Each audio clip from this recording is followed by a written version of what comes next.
বাঁকুড়া বিশ্ববিদ্যালয়ের অন্তর্গত সমস্ত ছাত্রছাত্রীকে আমার চ্যানেলে স্বাগত জানাই। আমার চ্যানেলে নতুন হয়ে থাকলে আমার চ্যানেলটিকে সাবস্ক্রাইব করে দিও। আজ তোমাদের সামনে যে প্রশ্ন উত্তরটি এনেছি সেটি হলো বাঁকুড়া বিশ্ববিদ্যালয়ের বাংলা তৃতীয় সেমিস্টার মাইনরের প্রশ্ন উত্তর। আজকের প্রশ্ন হলো নিশ্চয় অলঙ্কার কাকে বলে? নিশ্চয় অলঙ্কারে উদাহরণ দিয়ে বুঝিয়ে দাও। উত্তর দেখো, যে সাদৃশ্যমূলক অর্থালঙ্কারে উপমাকে অস্বীকার করে উপমেয়কে নিশ্চিতভাবে প্রতিষ্ঠা করা হয় এবং কাব্যে আলংকারিক সৌন্দর্য সৃষ্টি করে তাকে নিশ্চয় অলঙ্কার বলে। যেমন নয়নে ফেলিত ছায়া মেঘ নয় তব কেশপাশ।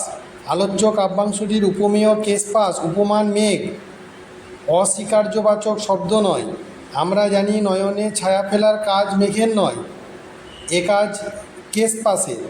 তাই নয়নে ছায়া ফেলার কাজে কেশপাশকে কবি স্বীকার করেছেন। সুতরাং উপমেয় কেশপাশ এখানে মুখ্য, আর তাকেই যখন স্বীকার করা হয়েছে এবং উপমাকে অস্বীকার করা হয়েছে, তাই সংজ্ঞানুযায়ী এটি নিশ্চয় অলঙ্কার হয়েছে। চেনার উপায়: নিশ্চয় অলঙ্কারে উপমাকে অস্বীকার বোঝাতে অস্বীকার্যবাচক শব্দ ব্যবহৃত হয়, যেগুলি হলো না, নহে, নাহি, নয়, নাহিত প্রভৃতি শব্দ। কাব্যের যে মুখ্য তাকে স্বীকার, আর যে গৌণ অর্থের দিক থেকে তাকে অস্বীকার বোঝায়। অর্থাৎ মুখ্য মানে উপমেয়, গৌণ মানে উপমান। উদাহরণ: এ যে নারী মুখ, কুবলয় নয়, কি হবে তাহাকে চুমি। উদ্ধৃত বা কাব্যাংশটিতে দেখা যাচ্ছে উপমেয় নারী মুখ, উপমান কুবলয়। অস্বীকারবাচক শব্দ নয়। আমরা জানি নারীর মুখচুম্বন করা যায়, কুবলয়ে নয়।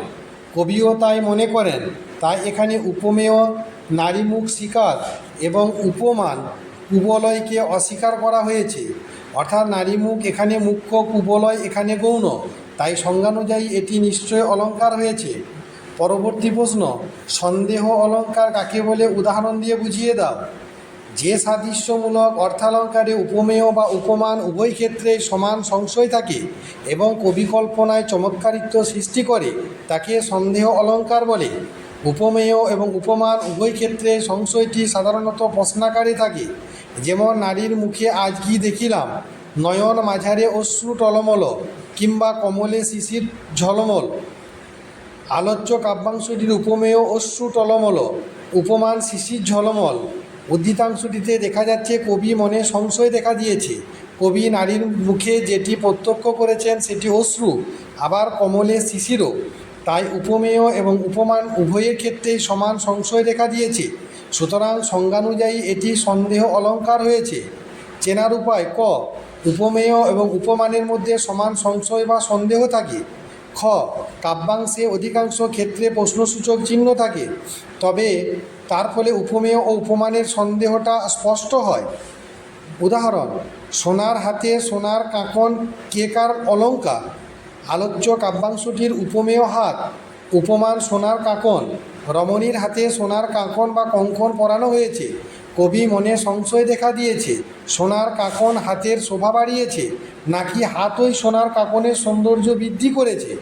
কে যে কার সৌন্দর্যের কারণ সে বিষয়ে সংশয় সৃষ্টি হওয়ায় এখানে সন্দেহ অলঙ্কার হয়েছে।